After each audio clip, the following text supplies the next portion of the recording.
This is a Volvo 740. And it has a problem. You see, my friend Deshaun bought it because he wanted to learn how to carve. And although it's not your typical project car chassis like an old Mustang or an MR2, it is a severely underrated platform that you could work on. Unfortunately, this particular 740 was a little more of a project than he bargained for. Yes, it's rear-wheel drive, has that classic styling, a massive engine bay with tons of room to work, and 4 doors for more hold, but it also randomly stalls while driving. Sometimes sounds like it's trying to eat the starter.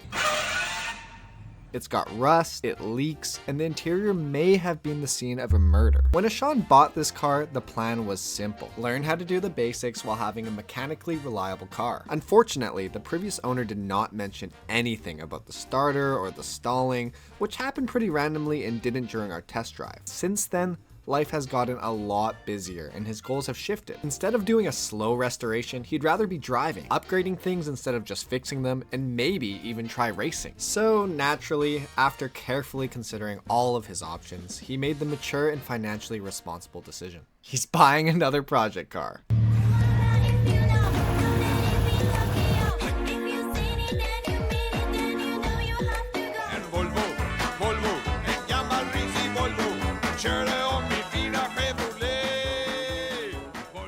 Now I know a lot of you are probably thinking, why is it brown? And the answer is, he was born that way. But that has nothing to do with the fact that we're here looking at another Volvo. For those of you that don't know much about these cars, let me tell you why you should care. Until recently, these have been nothing more than old people commuters, the kind of thing your grandparents drove to buy groceries. But over time, car enthusiasts started to realize there's more to Sweden than IKEA. For starters, old Volvos are rear-wheel drive. They're simple, easy to work on, as well as cheap to buy and maintain. They were overbuilt from the factory, and as a bonus, incredibly safe for an old bucket. But what really makes them cool is under the hood. Volvo's legendary B230 2.3 liter 4-cylinder, also known as the red block. And let me tell ya, these things can pack a punch. Since they were available with turbos from the factory, turbocharging a base model NA1 is pretty easy. And thanks to their beefy iron blocks and relatively stout stock internals, they can handle 300 to 350 horsepower reliably. That's SR20 territory for a fraction of the price. Speaking of SR20s, one of the reasons these Volvos are becoming popular is because drifters keep crashing their Nissan 240s. And now that those are so expensive, this 240 is the next best option. But Ashan is not a drifter. So what makes this 240 any better than his 740? Well, Ashan said that this one has a turbo, but I don't really see it. Oh. That's okay, he doesn't need power at the moment. He did say this one comes with a manual though. There it is. But the dry flywheel's in there. And then... Okay, at least she's supposed to run perfectly. That is a check engine light. Luckily for us, this is a pre-OBD2 Volvo, which means no scan tool required. You just take this little wire that's hanging out next to the diagnostic port and you plug it in. Then you hold the button down and it will flash out the code for you. How cool is that? Now we just chill here and count the flashes. 1. 1 again. 1, 2, 3.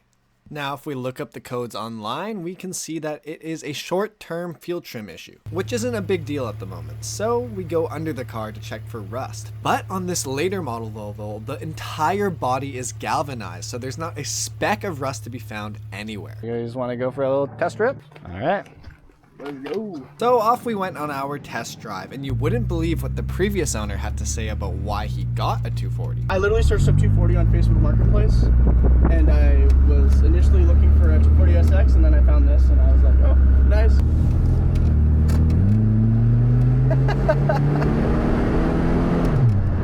The test drive went really well, the car drives absolutely great, and the previous owner was telling us all the things he's done to the car and all the things that come with the car. So with that, we were pretty happy and ready to make a deal. Get a close-up, get a close-up, get a close-up.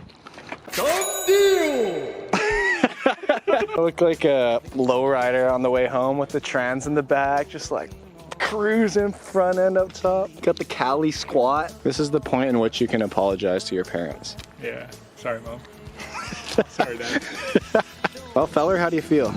Feel like a brick. You look like a brick, dude.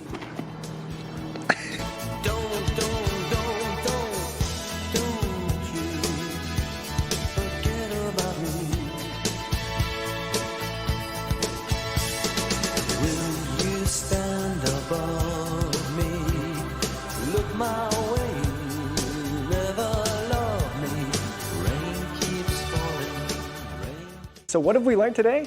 We learned that if one project car is causing you too much grief, the best course of action is to get another.